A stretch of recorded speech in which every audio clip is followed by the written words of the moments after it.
Hey everyone. It's January 27th, which is Holocaust Remembrance Day. And so I would just like to take a moment to remember my interaction with the Holocaust in my life. So when I was growing up, I would visit this little old lady named Mrs. Mikru. I would see her about once or twice a month. And she was a distant relative of mine from Poland who immigrated to the US after the Holocaust. She and her husband were victims of the Holocaust. They were taken to a concentration camp and severely tortured. I didn't know this when I was a little kid. I just knew we would go visit this old lady, and she was really sweet, but she would never leave her house, and she was just kind of scared. And I didn't know why, but I liked her. And then I distinctly remember I was 9 years old when I learned what the Holocaust was. And I'm reading my history book. I remember it so well, and I'm learning, and I feel paralyzed with fear. Just wondering, how could this happen? And the scariest part to me was figuring out that this happened at the time I was learning about it, 60 years ago. And how could we reach the peak of inhumanity 60 years ago? It scared me so much. Could this happen again today? I don't know. And so after I learned in school about the Holocaust, then my parents told me what happened to Mrs. Mikru and her husband. And they told me the specifics of their torture.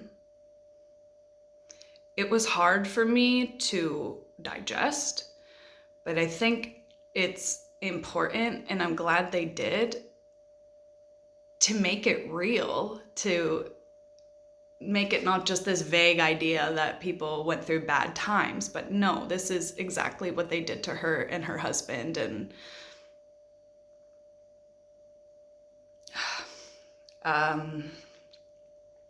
so I go to her house again after learning, and I am confused because she, in every single room in her house, she either has a rosary or a portrait of Pope John Paul II, who was Polish. And yeah, devout Catholic. And I'm like, why was she in a concentration camp? She's Catholic. Were we Jewish? Were we Jewish when we were in Poland? And my dad said, no, we're not Jewish. We're Catholic.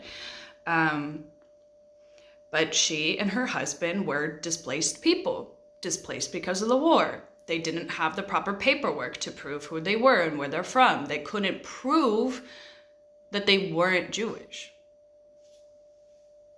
So they were rounded up and tortured just like everyone else. And my dad told me that it didn't matter that she wasn't Jewish, because even though Jews were the primary target of the Holocaust, it didn't stop with them, and it was never going to stop with them. And he explained to me that the Nazis had a politics of greed.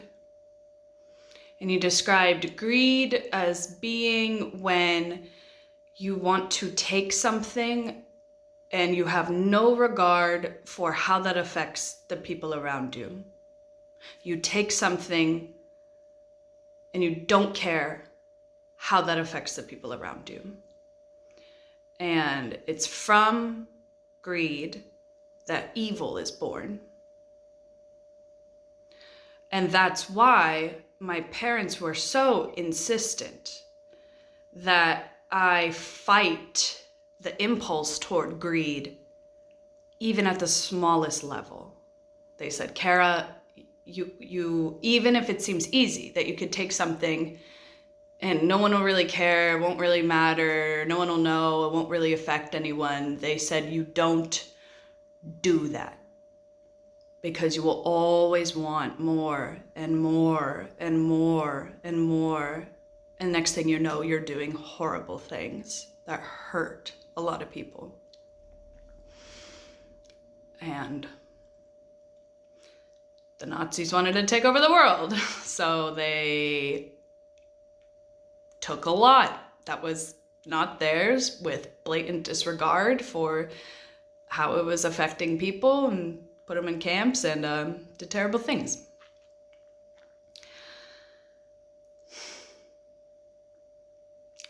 I'm really grateful that Mrs. Mikru and her husband survived the war. I'm really grateful that they survived the concentration camp and were liberated.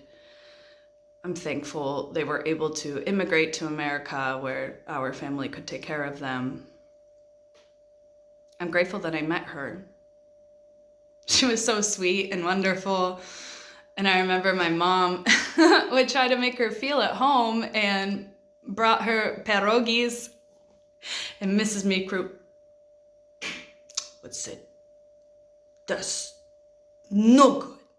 Pierogis, no good." She hated American pierogis. Hilarious, iconic. She lived to 100. Like, God rest her soul. She really changed my life. She never spoke about what happened to her, and I don't blame her. I think it was too much to bear. But I think if she were alive today, and if she saw what was happening in Gaza,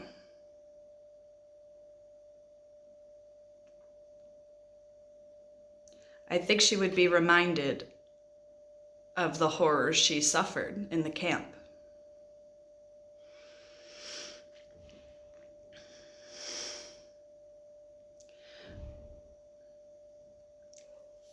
It's troubling to make parallels to the Holocaust. Like, I think we need to do so very thoughtfully. And I think there is plenty different with this situation that is not parallel to the Holocaust.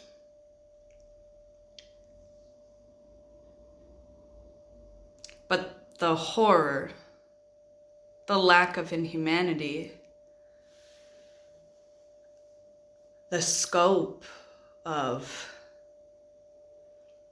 starvation and all of it, I just think there's enough similar that today on Holocaust Remembrance Day, when we think about those who survived and who didn't survive, and the legacy that they could continue on today, and how we need to think about that Holocaust today and how we can never let it happen again, enough parallels are drawn to Gaza today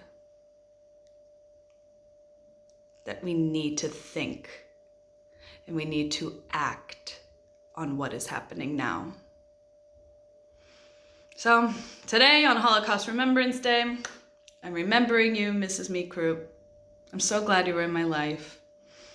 Thank you for teaching me, and God rest your soul. I want to try to make this world a better place, because that's why you survived, so the world can be better.